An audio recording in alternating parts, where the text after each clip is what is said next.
Hi, today I'm here to inform you on the different components and moves that go into swing dancing. Dancing is comprised of rhythm, movement, and with these tools you can create different styles of dancing, such as swing dancing. Have you ever watched Dancing with the Stars and thought, those dance moves look like fun? Well, here's a dance where you can try different fun moves, kind of like what you see on Dancing with the Stars. Swing dancing has been around for a really long time, and there are different moves and steps that are dictated by different tempos and rhythms. Country songs are really good to dance to because they usually have the same cadence, and some modern songs work too.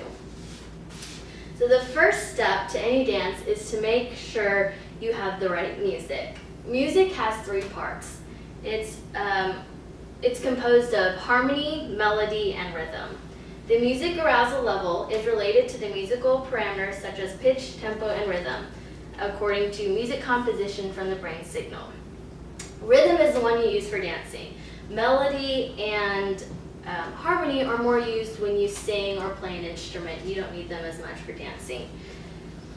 Rhythm affects dancing by creating the awareness of movement. So if you ever hear a really good song and you're tapping your foot or you want to clap your hands, that's your body reacting to the rhythm that you hear. Now that we have a slightly better understanding of rhythm, let's take a look at movement. Movement, according to dictionary.com, is the act, process, or result of moving, particular manner, or style of moving.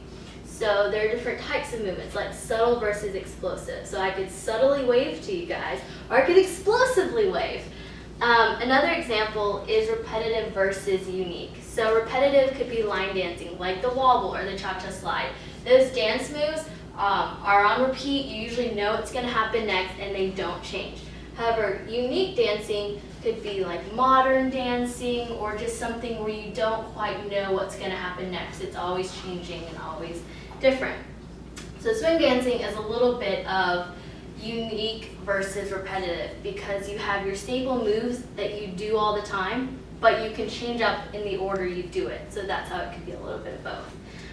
As the article Effects and Pitch of Tempo and Auditory Rhythms on Spontaneous Movement states, human movement spontaneously and chained to auditory rhythms, which can help subsidize movements in time and space. Finally, once you have rhythm and movement down, you add the steps. So I have my lovely sister Sarah here can help me. So in swing dancing, you always have a lead, which will be me, and a follower. The lead is in charge of all the steps and is in charge of what you do. So I'm always going to communicate to her what dance moves I want to do, where I want to place her on the floor, and where I want her to be.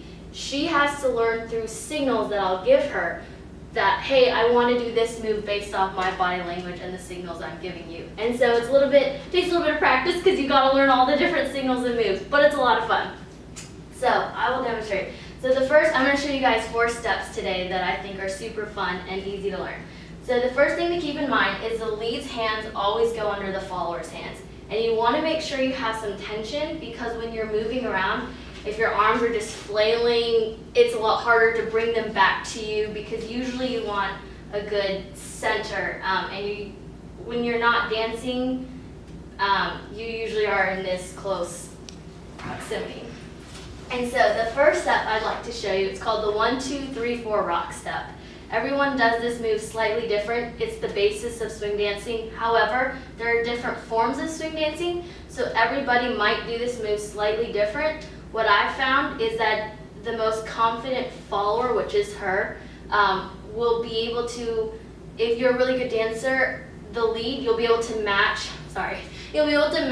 the steps with any other dancer, if that kind of makes sense. But anyways, I'll show you. So the first one is you go right foot, left foot, and then you rock back. So it's 1, 2, 3, 4, rock step. And that's the first move. And lots of people, that's just going to be the move you do when you're just dancing around the floor and you don't want to throw anything crazy in. Now, like I said, things to keep in mind is everyone will do this step a little bit differently. Find what works for you and stick with it and just make sure you modify it depending on who you dance with. And then the second move is called the bow tie, where you take your follower's hand behind her head and you take your hand and you put it behind your head, kind of creating like a bow tie, and then you slide. Now the thing about swing dancing is you're always connected to your partner, because if you're ever in the future doing twirls or stuff, you gotta know where their hand is. You don't wanna lose that connection. And so that's why our hands slid across like that. The third move is just an easy spin out, spin move, where she spins out, you can have her come in and then spin out again. And then when she spins in, this is also referred to as the cuddle pose. And then you can just do an easy lean like that. So when you put it all together, it should look something like this. You have the 1, 2, 3, 4 rock step, the bow tie, and then spin out, spin in, and a simple lean. And those are some basic steps that you can do in swing dancing. Thank you. So after learning the 4 basics, so as I stated earlier, swing dancing represents a unique combination of music, movement, rhythm, where rhythm binds them together. I've really grown to love swing dancing. I've been doing it about 10 months. I'm not an expert, however, it's a great social aspect. We go with our friends a lot on the weekends. It's fun, you meet new people. It has its staple moves, but it's always changing. And if you ever go on YouTube, you can find a bunch of different fun videos. So the next time you're on a dance floor, grab a friend and try these moves out. Thank you.